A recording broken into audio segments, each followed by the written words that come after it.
Olá, seja bem-vindo, que a paz do Senhor esteja com você. Esta é a aula número 5 do módulo Teologia Reformada da Escola Dominical da Igreja Presbiteriana do Brasil, no bairro Fazendinha, em Curitiba. Eu sou o pastor Alexandre.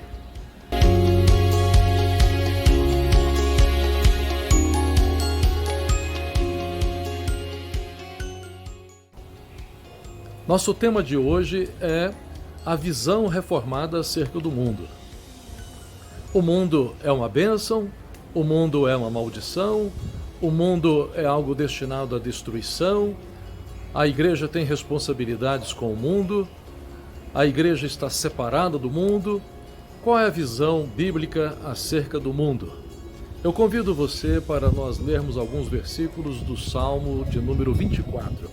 Diz o seguinte: ao Senhor pertence a terra e tudo o que nela se contém, o mundo e os que nele habitam. Fundou a ele sobre os mares e sobre as correntes a estabeleceu. Quem subirá ao monte do Senhor? Quem há de permanecer no seu santo lugar? O que é limpo de mãos e puro de coração, que não entrega sua alma à falsidade, nem jura dolosamente. Este obterá do Senhor a bênção e a justiça do Deus da sua salvação. Tal é a geração dos que o buscam, dos que buscam a face do Deus de Jacó. Vamos fazer uma oração? Ó Deus querido, nós te agradecemos pela tua palavra, pela oportunidade de conhecer a tua vontade. E pedimos que nos fortaleça e nos ilumine e que converta os nossos corações à verdade. Em nome de Jesus. Amém. O salmo que nós lemos é um resumo precioso do conceito bíblico acerca do mundo e, portanto, a visão reformada dele. O mundo pertence a Deus. Claro que na Bíblia existem referências diferentes ao mundo. Às vezes a Bíblia se refere ao mundo como um agrupamento de pessoas, a multidão. Às vezes se refere ao mundo como a criação, as coisas que Deus fez. Às vezes se refere ao mundo como o ambiente moral, ético, contrário à vontade de Deus. E é este significado de mundo que, em geral, mais é utilizado por nós quando falamos da separação entre a igreja e o mundo. Na verdade, João, na sua primeira epístola, aborda o assunto, falando inclusive que é impossível nós mantermos amizade com Deus e amizade com o mundo ao mesmo tempo.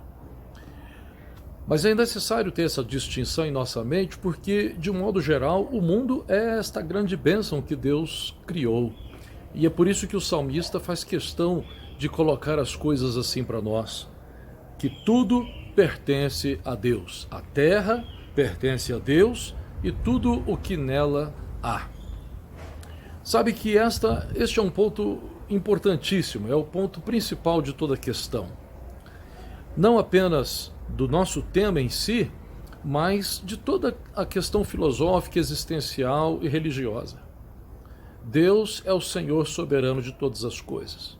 Negar a soberania, a autoridade de Deus sobre todas as coisas, é negar a autoridade da sua palavra, é negar a autoridade dos seus mandamentos sobre a nossa vida.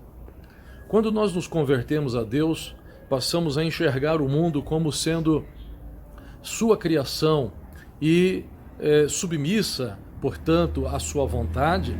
Nós imediatamente somos tomados pela convicção de que realmente todas as coisas, o mundo inteiro, deve submissão, deve sujeição a Deus.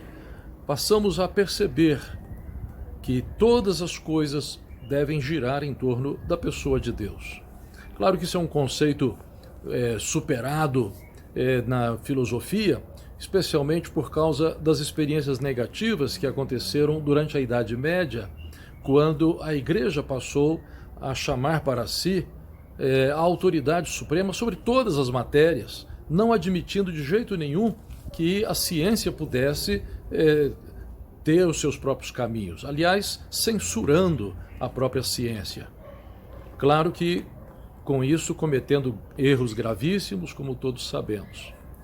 Mas quando eu aqui digo que o mundo está centralizado em Deus e que todos nós devemos sujeição a Ele, é lógico que nós logo percebemos o que a própria Bíblia diz, que Deus colocou também o mundo sujeito ao ser humano, de modo que as ciências, as revelações científicas, o conhecimento e o seu desenvolvimento são também obra de Deus na nossa vida e, nesse sentido, a igreja deve saber dialogar com as outras fontes de conhecimento.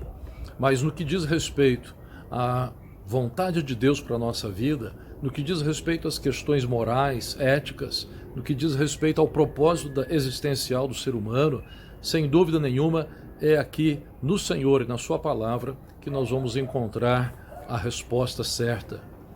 Portanto, nós olhamos para o mundo como sendo uma grande bênção na nossa vida. É o lugar da nossa habitação. E está aí para nós conhecermos, cuidarmos, zelarmos dele com maior capricho. Tudo pertence a Deus. Então significa que nós devemos ser bons mordomos de Deus sobre este mundo. Temos uma responsabilidade diante de Deus sobre as coisas que Ele colocou à nossa disposição. Isso se chama mordomia cristã, que envolve o nosso trato com o próximo, com as outras pessoas e até mesmo abarca a nossa relação com a natureza. O texto que a gente leu diz ainda que Deus nos chama à responsabilidade, como eu já estou adiantando, e por isso ele diz: quem há de permanecer no seu santo lugar? O que é limpo de mãos e puro de coração, que não entrega sua alma à falsidade nem jura dolosamente.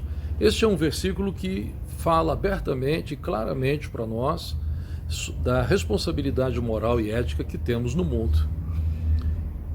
A nossa maneira de ver o mundo é esta: um lugar que é o palco da soberana vontade de Deus, lugar que é palco da sua intervenção, lugar que é palco também das nossas ações que são responsáveis, que devem ser responsáveis, ações pelas quais devemos prestar satisfação e prestar contas ao final a Deus.